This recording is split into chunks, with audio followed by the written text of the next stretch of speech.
Wally here, and I hope you're having a good day, because today I want to go over my top 10 favorite moments from Dragon Quest XI, as well as just give my final thoughts on this wonderful, wonderful role-playing experience. I just finished beating the game for Nintendo Switch, and you can watch the entire playthrough by checking out the videos on my channel. It was a blast exploring this entire huge world and doing it from the comfort of my Nintendo Switch. Role-playing games are at home on the Nintendo Switch.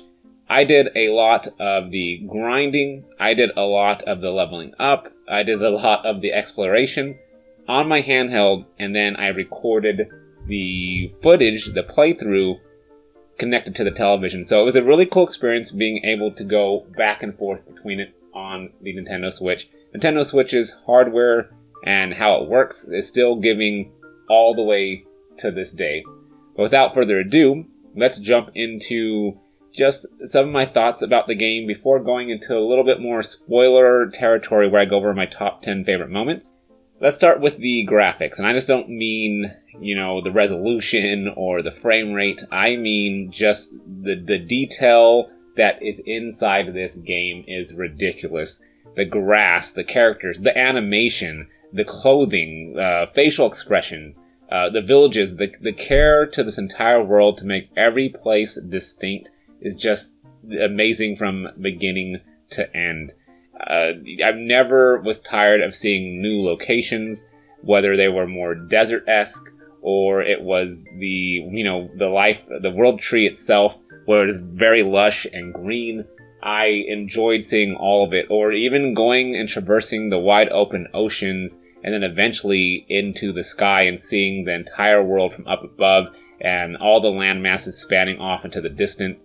I never grew bored of visiting this world, and I barely even scratched the surface in my, I don't even know what the final tally is, but it's probably over 70 hours I played. And I know that, some of you have played for hundreds of hours, and I admire and commend any of you who have done that, because this is just a gorgeous world to live in, a well-animated, it's very solid. It doesn't seem just pieced together, and that's what I really enjoyed. As far as the sound, I thought it was amazing. I heard a lot of talk about how the soundtrack in this game, and perhaps it was the original version, the non-Switch version, maybe that soundtrack wasn't as good as this one. I know there's some orchestrated tracks here, but overall, I enjoyed it. I didn't have, the music wasn't my pet peeve, I should say, nor was the voice acting. Like, the entire sound design in this game is very awesome. I played almost all this through headphones, through earbuds, and it sounded glorious having it that way. So all I can say is 2 thumbs up on the sound design in this game. Character voices are awesome. I think everyone was cast exactly how they should be. I listened and played through this with English voices, so Eric, Veronica, Jade, Sylvando, like everyone just seemed to be who they are from beginning to end. And I enjoyed listening to all of them. Veronica, definitely my favorite, maybe followed by Eric. Hendrick's pretty cool rap. You know what? I like all of them. What can I say? I like every single character. They're all portrayed well. Sound design is awesome. Now, as far as the game and pacing, gameplay and all that, it was really fun to go and play this traditional role-playing game experience. I grew up on games like this with the Final Fantasies back in the Super Nintendo days, and some role-playing games on the NES I did play.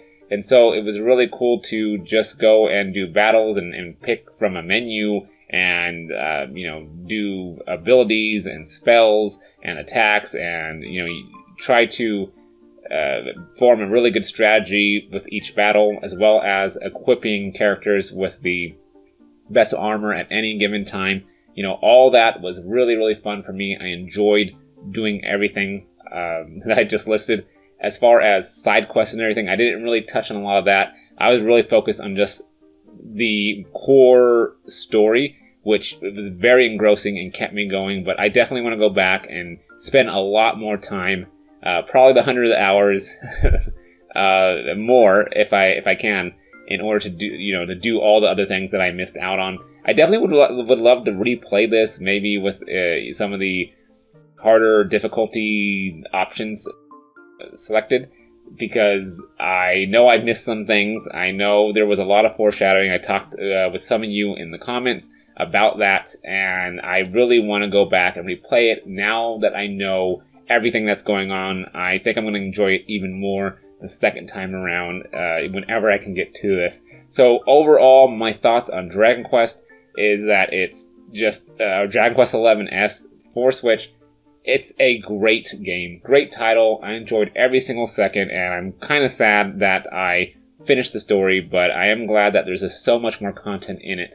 So I can't wait to jump back in. And now, the second part of this video, I want to talk about 10 of my favorite moments from this game, or just involving Dragon Quest XI. I'm just going to go through it pretty fast for you. Number 10 is going to be just buying my very first ever Dragon Quest game. Right here, this is the very first Dragon Quest game I ever purchased. I did play some of 9, but that was more from a friend than from me. And just having this is a big point for myself. I've been trying to get into this series for years. Number 9, one of my favorite moments in the game is being thrown into prison at the very beginning of the game. Now, mind you, like I said previously, there will be spoilers going forward, just to let you know. But being thrown into the prison by King Cornelian, that was a kind of like, oh wow, this is going to swerve us. We're going to be going in different directions. The Luminary is thought to be this evil being, but then there's so many layers on top of that once you get progress in the story and why King Cornelian thinks that way. Number 8, I believe, escaping from the prison and then jumping off a ledge with Eric right before the game starts is one of my favorite cinematics. I love that Eric and Hero bonding. I love that entire scene. And then as soon as they were being surrounded, and being attacked, they decide to jump off, and bam, Square Enix presents, and it goes into this awesome intro for the game, which I thoroughly enjoyed. And I think we're up to number 7? Playing the demo of this game and getting hooked, but also being able to transfer my 8 hours of playtime from the demo to this final version. Now, this is really cool. It was really, really cool for Square Enix to do that and Nintendo to do that, to allow your demo save file to transfer over. I played about 8 hours in the demo, and I probably could have leveled up some more, did a couple more things. But that was just exciting to see. For anyone that was on the fence for this glorious title, they had a demo for them that was around 8 to 10 hours long, depending on how you play. And I did it. I played the demo and then bought this day 1 launch day and continued my journey, which was awesome. Number 6, the mermaid storyline with Michelle and her love, Kai, just gets me every single time I think about it. I just rewatched some footage before preparing for this video that I'm making now, and it just still hits my heart. Like, she just was waiting for him and waiting for him and waiting for him, and then ultimately she finds out that he is deceased, and she's walking on land, giving up her life just for one last moment with, her loved one's gravestone, and then ending up returning to the ocean and, fading away herself. So that is such a touching story, gripping, and it made me want to keep on playing. Just these side stories are so well developed in this world, and that mermaid one is definitely on the top of my list. I don't know if I'm losing count. I don't know. Let's just go on to the next one. Jasper and Hendrik, just learning about their past and how they have a wedge between them, ultimately leading to Jasper just having this evil grow inside of him, and then Hendrik confronting Jasper and in the castle ruins, and then Jasper just turning into this evil monstrosity. It's like just seeing how these two solid kids and that were had a lot of virtue to them ended up going to 2 different pathways because of different situations, and seeing that play out for the rest of the game was just fantastic, glorious, and a bit sad. Moving on, once more, we get beat. We get beat by Morrigan. We thought we were going to prevail. We thought we were going to go to Yggdrasil and get the Sword of Light, and everything was going to be okay. But then, King Cornelian is revealed that he was possessed by Morrigan the entire time, and just that entire scene, it really did wonders for me, because I was like, wow, like we're gonna keep on going. We're losing? Did we just lose? My entire team just splintered and thrown about. What is going to happen? I want to figure out what's going to happen next. And having that event transpire just made this adventure just so much more engrossing for me, because it wasn't just a stereotypical, hey, we're going to be, ABC, and then whoop the boss, and then that was it. No, we had a lot more to go.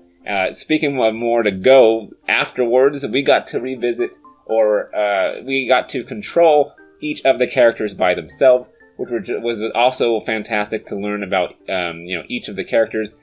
Eric, had a very touching tale. I know a lot of people love Eric's little story, and then ultimately, losing his memories and having amnesia. And, we have Silvano, who it's like, what is he going to do with his life? Is he going to put everything back together? And seeing him find purpose and getting his merry men and the soldiers a smile and wanting to spread smile across the realms and pushing forward even in the darkest of days. You have Rab trying to learn an ultimate technique, but his physical shell, his body is waning and almost, is becoming malnourished, and just the intense focus that he had. And Jade, sadly, being imprisoned by this horrible beast, it was really cool being able to explore each individual story, or a majority of them, and figuring out what happened to them, after Yggdrasil had fallen and Morrigan had taken over the world. And on this next one, again, I already mentioned this multiple times, but we are really in spoiler territory. So here is, one of the toughest parts of the game, but I'm glad I was able to rectify it. It is the death and resurrection of this little one right here, Veronica. That thing hurt me. So bad did it hurt me, because Veronica has so much oomph, so much charisma and character, and she is a key part of this team. And I sorely missed her after she had given her life to help save all of us. It was just so, I don't even know what the word's, awe-inspiring to see that she would give her life to save us, but at the same time, as someone that enjoyed her presence and hearing her constantly say snarky comments, I really missed her, and I went, no, I didn't want to accept it. I didn't want that to be the end of it. And then luckily, like I said, the resurrection, we were able to do so many different kind of crazy shenanigans to get her back, time traveling involved, and eventually we got her, back alive by returning to the past and, redoing events so that we can all survive. So at the end of the day, we were able to make it right, but for a little while it was a touch and go right there, and it was a very touching moment. And then finally, this is the last point that I want to talk about, is beating the game, but not really. Hey, you thought you beat the game, you thought you beat the big boss, you thought you beat Morrigan. Well, guess what? You did not, because there is an even bigger threat afterwards, and there's even more game to play, and there's even more adventures to go on, and even more things to do, and side quests to complete, and items to collect, and armor sets and armors. It's just ridiculous that the game just keeps on going and going and going, and just how much content is packed into this package is just ridiculous. Whoa, I just am amazed that they put it all in here with such care, such delight, and, I couldn't ask for anything more for my first Dragon Quest purchase, and my first Dragon Quest game that I ever beat, and I enjoyed every single moment of my adventure. I got nothing else to say. Great game. Awesome. 2 thumbs up. 2 thumbs up. Let me know in the comments what you think about Dragon Quest. What are your favorite moments from this game if you played it? Or just let me know about your history with Dragon Quest in general. I would love to hear all about it. It's been a really fun time over the last, I think it was around 9 months of playing this. For you, if you stayed with me and watched me play this entire game, thank you very much. I appreciate your comments if you left them, and let's see what we're going to do next. As always, thank you for watching, thank you for listening to me ramble, and I'll see you in the next video.